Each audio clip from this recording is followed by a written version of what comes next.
ओम श्री गणेशाय नमः। ओम श्री रामचंद्राभ्यां नमः। ओम श्री हनुमताय नमः। ओम मां सीताभ्यां नमः। श्रीमद् वाल्मीकि रामायण के बालकांड के द्वादशः सर्ग अर्थात 12वें सर्ग में आज हम प्रवेश करेंगे और जिसमें वर्णन है राजा का ऋषियों से यज्ञ कराने के लिए प्रस्ताव। ऋषियों का राजा को और राजा का मंत्रियों को यज्ञ की आवश्यक तैयारी करने के लिए आदेश देना। तदंतर बहुत समय बीत जाने के पश्चात कोई परम मनोहर दोषरहित समय प्राप्त हुआ। उस समय बसंत ऋतु का आरंभ हुआ था। राजा दशरथ ने उसी शुभ समय में यज्ञ आरंभ करने का विचार किया। ततः काले बहुत थे कैश्मश्चित सुमनोहरे बसंते समुन प्राप्ते राज्ञो यष्टुम मनो भवते। राज्ञो यष्टुम मनो भवति।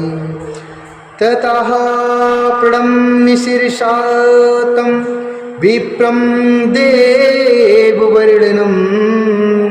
यज्ञाय वर्यामास संतानार्थं कुलस्य च संतानार्थं कुलस्य च। तत्पश्चात उन्होंने देवोपम कांति वाले विप्रवर ऋषि श्रृंग को मस्तक झुकाकर प्रणाम किया और वंश परंपरा की रक्षा करने के लिए वंश परंपरा की रक्षा के लिए पुत्र प्राप्ति के निमित्त ये कराने के उद्देश्य से उनका वर्ण किया। ऋषि श्रृंग ने बहुत अच्छा कहकर उनकी प्रार्थना स्वीकार की और उन पति नरेश से कहा, हे राजन, यज्ञ की सामग्री एकत्रित कराइए। भूमंडल में भ्रमण के लिए आपका यज्ञ संबंधी अश्व छोड़ा जाए और सरयू के उत्तर तट पर यज्ञ भूमि का निर्माण किया जाए। तब राजा ने कहा, हे सुमंत्रो, तुम शीघ्र ही वेद विद्या के पारंगत ब्राह्मणों तथा ब्रह्मवादी ऋत्विजों को बुला ले आओ। ततो ब्रवीन्द्रपो वाक्यम ब्राह्मणान् वेद पारगान् सुमन्त्रावाहे क्षिप्र मृत्युजो ब्रह्मनिवादिना। क्षिप्र मृत्युजो ब्रह्मनिवादिना सुयज्ञं वामदेवं च जावालिमत काश्यपं पुरोहितं वसिष्ठं च चान्ये द्विजिशतमः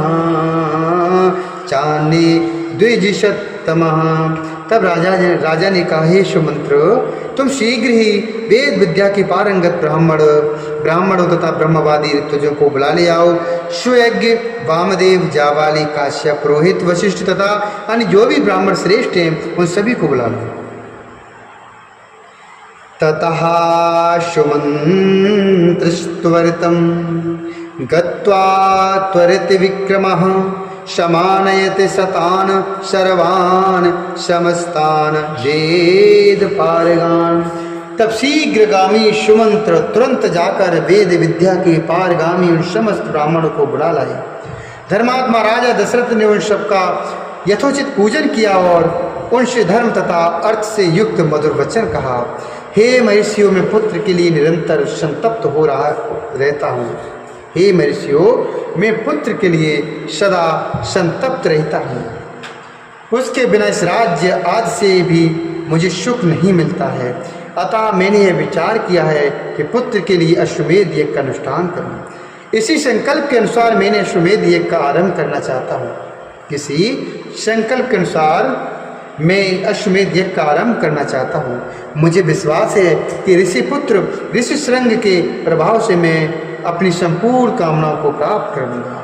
राजा दशरथ के मुख से निकले हुए इस वचन की वशिष्ठ आज सब ब्राह्मणों ने साधु साधु कहकर बड़ी सराहना की। इसके बाद ऋषि शृंग आज सब महर्षियों ने उस समय राजा दशरथ से पुनः यह बात कही, महाराज यज्ञ सामग्री का संग्रह किया जाए, यज्ञ संबंधी अश्व छोड़ा जाए तथा सरयू के तट पर उत्तर की ओर यज्ञ भूमि का निर्माण किया जाए।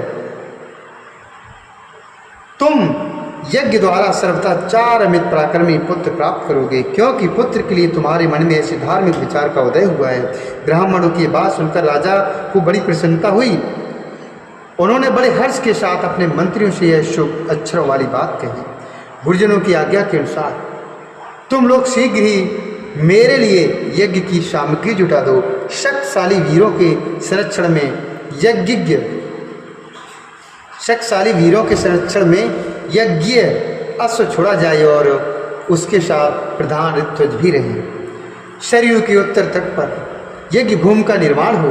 शास्त्रोक्त विधि के अनुसार क्रमशः शांति कर्म, पुण्यावाचन आदि का विस्तार पूर्वक अनुष्ठान किया जाए, जिससे विघ्नों का निवारण हो सके। यदि इस श्रेष्ठ यज्ञ में कष्टप्रद अपराध बन जाने का भय न हो तो सभी राजा इसका संपादन कर सकते हैं, परंतु ऐसा होना कठिन है, क्योंकि ये विद्वान ब्रह्म राक्षस यज्ञ में विघ्न डालने के लिए छिद्र ढूंढा करते हैं। विधिहीन यज्ञ का अनुष्ठान करने वाला यजमान तत्काल नष्ट हो जाता है।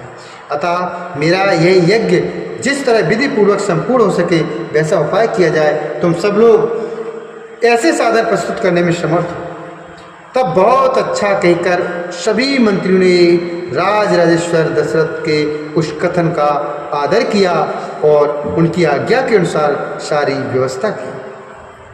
तत्पश्चात उन ब्राह्मणों ने भी धर्मज्ञ नृपश्रेष्ठ दशरथ की प्रशंसा की और उनकी आज्ञा पाकर सब जैसे आए थे वैसे ही फिर चले गए।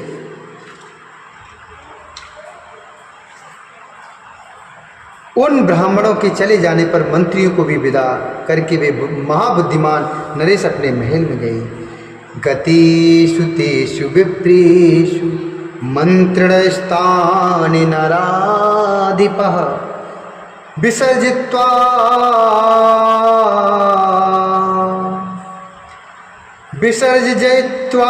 स्वं वेशं प्रवेशु महामतिः इत्यार्षे श्रीमद् रामायणे वाल्मीकि आदि काव्ये बालकांडे 12 सर्गः। इस प्रकार श्री वाल्मीकि निर्मित आर्ष रामायण आदि काव्य के बालकांड में 12वां सर्ग पूरा हुआ। बोल श्यावर रामचंद्र भगवान की जय। महर्षि वाल्मीकि भगवान की जय।